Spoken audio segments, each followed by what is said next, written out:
I do like some street art. I guess I appreciate probably the work that goes into it. To some people, which looks maybe sometimes simple, it's obviously not always that. And it's a bit like racing, you know, people say, oh, well, I drive a car every day, so what makes you so special, and why do you need to train? Why do you need to put so much effort into it? And there's obviously a lot more to it. I loved racing from a young age. I guess it's kind of in your blood, as they say. I really enjoyed the freedom of it, the power to be in control at such a young age of something. I was completely in love.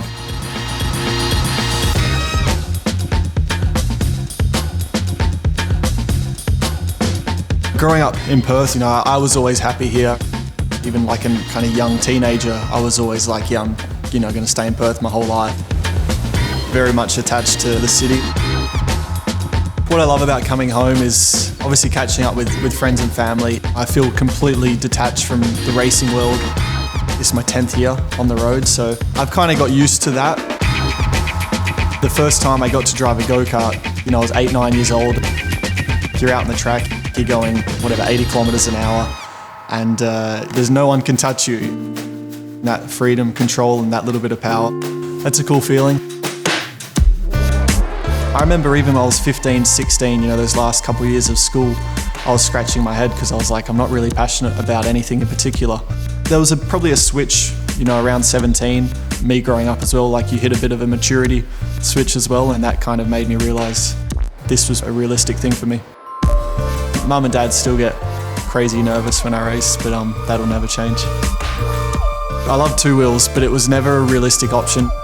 Getting Mum to allow me to race on four wheels was already a big enough challenge. So yeah, I got my first dirt bike probably 2 years ago, so it took me a long time to convince her to just allow me to do anything on two wheels. Initially when I started racing, they were both against it. Dad had been involved in racing, you know, for some of his life, and he understood how intense it is, but also how kind of unrealistic as well it is for like a little kid from Perth to make it on a world stage. Once I kind of had that hunger to do it, they were fully supportive. Motivation for me is, I think, purely driven by the competition. It's like a privilege to be able to compete on a world scale against the best in the world. It's super competitive on track. It's kind of every man for themselves. 2012, 2013, my trainer saw a documentary on the honey badger, and he showed me and he goes, check this out. And he goes, I really think there's a real correlation. He knew that there was a kind of a real fierce competitive side to me, and I feel 2014, when I got my chance with Red Bull, people saw that. You know, I was one of the most ruthless drivers on the track that year, and I feel that's continued. It still seems, you know, sometimes a bit surreal. I didn't ever really think this would happen. When I'm on the podium, I have a lot of things go through my mind. Is it still a good idea, the shoey? I have no idea. I haven't got sick from it, so that's important.